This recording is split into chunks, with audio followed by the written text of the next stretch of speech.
ووصينا الإنسان بوالديه حملته أمه وهنا على وهن وفصاله في عامين أن اشكر لي ولوالديك إلي المصير وإن جاهداك على أن تشرك بي ما ليس لك به علم فلا تطعهما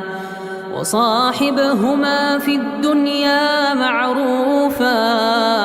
واتبع سبيل من أناب إلي ثم إلي مرجعكم فأنبئكم